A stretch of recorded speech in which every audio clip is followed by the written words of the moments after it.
ಭಾಜಪ ಪಕ್ಷದ ಅಧ್ಯಕ್ಷರು, ಉಪಾಧ್ಯಕ್ಷರು, ಕಾರ್ಯದರ್ಶಿಗಳು ಎಲ್ಲರಿಗೂ ಇವತ್ತು ನಾರಿ ಶಕ್ತಿ ಬಂಧನ ಅಧಿಕಾರಿಗಳೇ ಮಾಡಲಿಕ್ಕೆ ಇಲ್ಲಿ ಬಂದಿದ್ದೇವೆ. ನಾರಿ ಶಕ್ತಿ ಮೂಲಕ ಸಬಲೀಕರಣ, ಮಹಿಳೆಯರನ್ನ ಒಂದು ಸಬಲೀಕರಣ ಮಾಡುವಂಥ ಒಂದು ಸಬಲೀಕರಣ, ಸಮಾಜವನ್ನು ಸೃಷ್ಟಿ ಮಾಡುವಂಥ ಒಂದು ಈ ಅಧಿನಿಯಮವನ್ನು ನಾರಿ ಶಕ್ತಿ ವಂದನಾ ಕಾಯ್ದೆ 2023 ಸೆಪ್ಟೆಂಬರ್ 20 ಅಂಗೀಕಾರವಾದ ಸಾಂವಿಧಾನಿಕವಾಗಿ ಮತ್ತು ತಿದ್ದುಪಡಿಯ ಲೋಕಸಭೆ, ರಾಜ್ಯ ಶಾಸಕಾಂಗ ಹಾಗೂ ದೆಹಲಿ ಶಾಸಕಾಂಗ ಸಭೆಯಲ್ಲಿ ಈ ಮಹಿಳೆಯರಿಗೆ 1/3 ಭಾಗದಷ್ಟು ಅಂದರೆ 33% ರಿಸರ್ವೇಷನ್ ಏನಿದೆ ಈ ಮೀಸಲಾತಿಯನ್ನು ಖಚಿತಪಡಿಸುತ್ತದೆ. ಇದು ಭಾರತೀಯ ಮಹಿಳೆಯರಿಗೆ ಮಾತ್ರವಲ್ಲ, ಇಡೀ ರಾಷ್ಟ್ರಕ್ಕೆ ಐತಿಹಾಸಿಕ ಮೈಲಿಗಲ್ಲಾಗಿ ಇದು ಬಂದಿರುವಂತಹ ಒಂದು ವಿಚಾರಣೆ.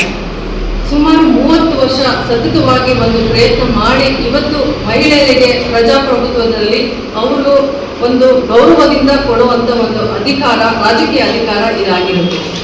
ಭಾರತೀಯ ಜನತಾ ಪಾರ್ಟಿ ಮಹಿಳಾ ಮೋರ್ಚಾ ನಾರಿ ಶಕ್ತಿ ವಂದನ್ ಅಧಿನಿಯಮ ಬಗ್ಗೆ ಪತ್ರಿಕಾಗೋಷ್ಠಿ ಇದನ್ನು ನಡೆಸಿಕೊಡಲು ರಾಜ್ಯದಿಂದ ಆಗಮಿಸಿದ್ದಾರೆ. ಅವರಿಗೆ ಸ್ವಾಗತವನ್ನು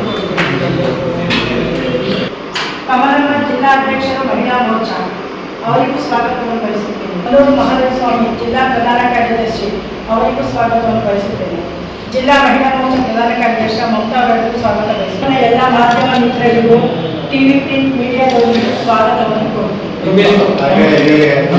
ಸ್ವಾಗತ ಕೋರಿದ ಜಿಲ್ಲಾ ಪ್ರಧಾನ ಮಹಿಳಾ ಮೋರ್ಚಾ ಜಿಲ್ಲಾ ಪ್ರಧಾನ ಕಾರ್ಯದರ್ಶಿಗಳಾದ ಸರಿತಾ ಮೇಡಮ್ ಅವರು ಕೂಡ ಸ್ವಾಗತವನ್ನು ಕೊಡ್ತಾ ಈಗ ದೇಶವನ್ನು ಸುಭದ್ರಪಡಿಸಬಹುದು ಮತ್ತು ಮಹಿಳೆಯರಿಗೆ ಶೈಕ್ಷಣಿಕವಾದ ಸ್ಥಾನಮಾನ ಕೊಡುವುದರ ಜೊತೆಗೆ ಒಂದು ಆರ್ಥಿಕ ಭದ್ರತೆ ಅಲ್ಲದೇನೆ ಮಹಿಳೆಯರು ಎಲ್ಲ ರಂಗದಲ್ಲಿ ತೊಡಗಿಸಿಕೊಳ್ಳೋಕ್ಕೆ ಒಂದು ಅವಕಾಶ ಮಾಡಿಕೊಡುವಂತ ಒಂದು ಈ ಮೀಸಲಾತಿ, ರಾಜಕೀಯವಾದ ಮೀಸಲಾತಿ, SC ಮತ್ತು ST ಒಳಪಂಗಡಕ್ಕೆ ಸೇರಿರುವಂತಹ ಮೀಸಲಾತಿಯನ್ನು ಸಹ ತೆಗೆದುಕೊಂಡು ಇದನ್ನ ಅಧಿನಿಯಮವನ್ನ ಇವತ್ತು ಅನುಷ್ಠಾನಕ್ಕೆ ತಗೊಂಡ್ಬರುತ್ತಾ ಇರುವಂತಹ ವಿಚಾರಣೆ ಆಗ್ತಾ ಇದೆ. ಲೀಡರ್ಸ್ ಪಾರ್ಟಿ ಹೊರತುಪಡಿಸಿ ಯಾವುದೇ ರಾಜಕೀಯ ರಂಗದಲ್ಲಿ ಇರುವಂತಹ ಲೀಡರ್ಸ್ ಇರ್ಬೋದು, ನಾರಿ ಶಕ್ತಿಯನ್ನು ಸಪೋರ್ಟ್ ಮಾಡಿದಂತಹ ಎಲ್ಲ ಪೊಲಿಟಿಕಲ್ ಲೀಡರ್ಸ್, ಎಲ್ಲ ಪಾರ್ಟಿಯ ಶಾಸಕಾಂಗ ಸಭೆಯಲ್ಲಿ ಮತ್ತೆ ಪ್ರೆಸಿಡೆನ್ಷಿಯಲ್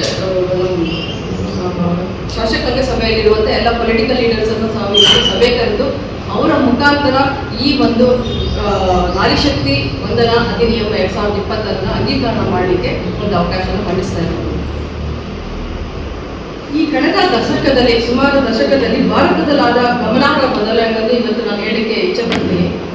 ಒಂದು ಸುಮಾರು ಈಗ ಪ್ರಧಾನಮಂತ್ರಿ ಆವಾಸ್ ಯೋಜನೆ ಮುಖಾಂತರ ಸುಮಾರು 72% ಮನೆಗಳ ಓನರ್ ಇವತ್ತು ಮಹಿಳೆಯರಾಗಿದ್ದಾರೆ. ಮಹಿಳೆಯರು ಬರೀ ಅಡಿಗೆ ಮನೆಗಷ್ಟೇ ಸೀಮಿತವಾಗಿದ್ದ ಒಂದು ಕಾಲದಲ್ಲಿ ಇವತ್ತು ಮಹಿಳೆಯರು ಆಡಳಿತಕ್ಕೆ ಬರ್ತಾ ಇದ್ದಾರೆ ಅನ್ನೋದಾದ್ರೆ, ಒಂದು ಮಹಿಳೆಯರು ಒಂದು ಮನೆಯಲ್ಲಿರುವ ಎಲ್ಲ ವರ್ಗದ ಜನಗಳನ್ನ ನಿಭಾಯಿಸಿಕೊಂಡು ಒಂದು ಮನೆಯ ಕುಟುಂಬವನ್ನು ನಡೆಸ್ಕೊಂಡು ಹೋಗುವ ಒಂದು ಶಕ್ತಿ ಇರುವಂಥ ನಾರಿ ಇವತ್ತು ದೇಶದ ಆಡಳಿತ ಚುಕ್ಕಾಣಿ ಹಿಡಿದು ಆಡಳಿತವನ್ನು ನಡೆಸಬಹುದು ಅನ್ನೋದಕ್ಕೆ ಒಂದು ಉದಾಹರಣೆ ಕಳೆದ ದಶಕಗಳಿಂದ ಆಗಿರುವಂಥ ಬದಲಾವಣೆಗಳು. ಮತ್ತೆ science, technology, engineering, mathematics graduates ಯಾರಿದ್ದಾರೆ ಇವತ್ತು 43% ಅದರಲ್ಲಿ ಮಹಿಳೆಯರಿದ್ದಾರೆ. ಅದರ ಫಲಾನುಭವಿಗಳು ಸಹ ಮಹಿಳೆಯರಾಗಿದ್ದಾರೆ. ಮುದ್ರಾ ಯೋಜನೆ ಅಂದರೆ ಇವತ್ತು ಭಾರತ ಸರ್ಕಾರದ ಕಳೆದ 10 ವರ್ಷದ ಒಂದು ಬೆಳವಣಿಗೆಯನ್ನು ಕೇಳುತ್ತದೆ. ಹಣಕಾಸು ಮತ್ತು ಆರೋಗ್ಯ ಸಬಲೀಕರಣ, ಮಹಿಳಾ ಸಮಾನ ಉಳಿತಾಯ ಖಾತೆಗಳನ್ನು ಸುಮಾರು 358 ಕೋಟಿಯಷ್ಟು ಉಳಿತಾಯ ಖಾತೆಗಳನ್ನು ಇವತ್ತು ಮಹಿಳೆಯರು ಬ್ಯಾಂಕಿಂಗ್ ಸೆಕ್ಟರ್ನಲ್ಲಿ ಮಾಡಿದ್ದಾರೆ. ಇದು ಒಂದು ಆರ್ಥಿಕವಾದ ಬಹು ಉತ್ತಮವಾದ ಬೆಳವಣಿಗೆ ನಮ್ಮ ದೇಶಕ್ಕಾಗಿರುತ್ತೆ. ತಾಯಂದಿರ ಮರಣ, ಇವಾಗ ಮೆಟರ್ನಲ್ ಮಾರ್ಟಾಲಿಟಿ ಅಂತ ಏನು ಹೇಳ್ತಾ ಇದ್ದೀವಿ, ಈ ಕಳೆದ ದಶಕಗಳಿಂದ ಸಿಗ್ನಿಫಿಕೆಂಟ್ ಆಗಿ ಕಡಿಮೆ ಆಗಿದೆ. ಅದರ ಉದ್ದೇಶ ಏನಂದ್ರೆ ಆರೋಗ್ಯವನ್ನ ತುಂಬಾ ಚೆನ್ನಾಗಿ ನಾವು ಒಂದು ಆರೈಕೆ ಮಾಡಿ ತಾಯಂದಿರಿಗೆ ಯಾವುದೇ ರೀತಿ ತೊಂದರೆಗಳಾಗ್ದಂಗೆ ಸೌಲಭ್ಯಗಳನ್ನು ಮಾಡಿ ಇವತ್ತು ಜನರಲ್ ಹಾಸ್ಪಿಟಲ್ಗಳಿರ್ಬೋದು ಮತ್ತು ಆರೋಗ್ಯದ ಡಿಪಾರ್ಟ್ಮೆಂಟ್ಗಳಲ್ಲಿ ಆರೋಗ್ಯ ಪ್ರತಿನಿಧಿಗಳು ಯಾರಿದ್ದಾರೆ ಇವತ್ತು ಡಾಕ್ಟರ್ಗಳಿರ್ಬೋದು, ವೈದ್ಯರಿರ್ಬೋದು, ಪ್ಯಾರಾಮೆಡಿಕಲ್ ಸ್ಟಾಫ್ ಇರ್ಬೋದು, ಟೆಕ್ನಿಷಿಯನ್ಸ್ ಇರ್ಬೋದು, ಮತ್ತು ಎಲ್ಲರನ್ನೂ ಮನೆ ಮನೆಗೆ ಸಂಪರ್ಕ ಮಾಡಿ ಆರೋಗ್ಯನ ಮನೆ ಬಾಗಿಲಿಗೆ ತೆಗೆದುಕೊಂಡು ಹೋಗಿದ್ದಾರೆ. ಮತ್ತು ಅದ್ರ ಬಗ್ಗೆ ಅವೇರ್ನೆಸ್ ಸಾಕಷ್ಟು ಕೊಟ್ಟಿರೋದ್ರಿಂದ ಇವತ್ತು maternal mortality rate significantly reduced. ಇವತ್ತು ನಾವು ನೋಡ್ತಾನೆ ಇಲ್ಲ ಮೆಟರ್ನಲ್ ಮಾರ್ಟಾಲಿಟಿ. ಇವತ್ತು ಜನರಲ್ ಹಾಸ್ಪಿಟಲ್ ಒಂದು ಡೆತ್ ಆದರೂ ಸಹ ನಾವು ಅದನ್ನು ಅದನ್ನು ವಿಚಾರಣೆಯಲ್ಲಿ ತೆಗೆದುಕೊಳ್ತಾ ಇದ್ದೀವಿ.